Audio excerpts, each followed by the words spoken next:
I don't eat enough of them to know what the difference is. I think it's all about the filling. But I don't have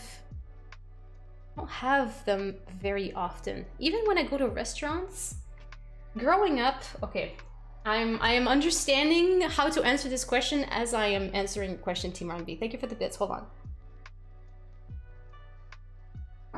Canned pumpkin puree would be more consistent, that's for sure. But I find that, I don't know if it's because it's sitting for so long, so it has like time to develop a flavor, but I find it more flavorful. It's hard to gauge how much moisture it's got. Yeah, right? So maybe it's just being more consistent. To come back to the dumpling. So growing up, we barely ever went to restaurants. It was very rare. When we did, I'm trying to remember what kind of restaurants we would go to. I find that we would often go to like that Chinese buffet. And you know how it is with Chinese buffet. It's not really Chinese food. I mean, you have wonton soup, but like there's also a bunch of like random stuff. It's very North Americanized Chinese food with your chicken balls and Jello. A strong assortment of Jello. And the ice cream. Why am I remembering the desserts more than anything else? But when we did go to a restaurant, we never had...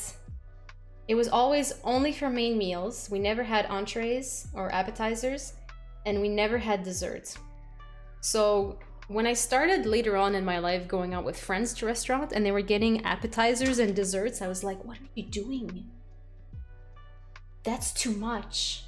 We can't afford this. And they're like, I can, and I am buying appetizers and dessert because I want to. And I'm like, there's just that childhood thing of like, we don't have the money for this. And I'm just trying to tell people, stop.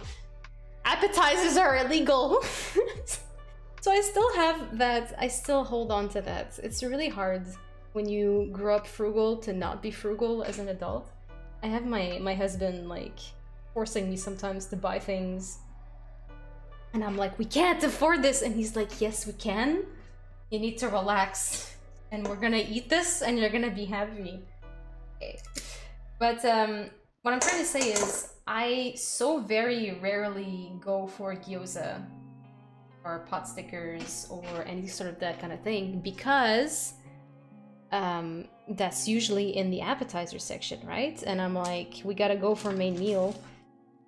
So I don't have a lot of experience with dumplings.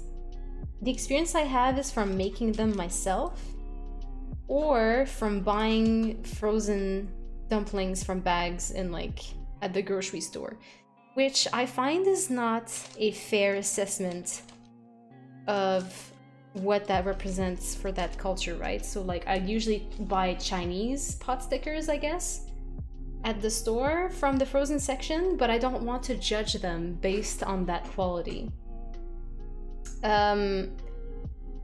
So it's really hard for me to answer this question. I really love wonton soup. I don't know if that helps. It's also, I mean, it's not that difficult what I'm doing right now, right? It's taking a while. I've made 1, 2, 3, 4, 5, 6, 7, 8, 9, 10. I've made 10 so far, and I have so many more to go. Look at how much filling is left. What's nice about this though is I'm probably gonna have too much filling, but you just throw it, you just stir fry it, throw it over rice, and it's delicious. So having too much filling is really not a problem. What am I trying to say? Yeah, it is time consuming though. It's like if I were to make raviolis from scratch, right? And I were to basically do the same thing, except I think with raviolis you would roll out a sheet and then put your filling everywhere and then slap another sheet on top and then carefully cut out your squares. But it's the same long kind of process. So it's not something I do very often. And in the end, what I want to say is, I can't answer your question, Team R&B. That's where I'm getting.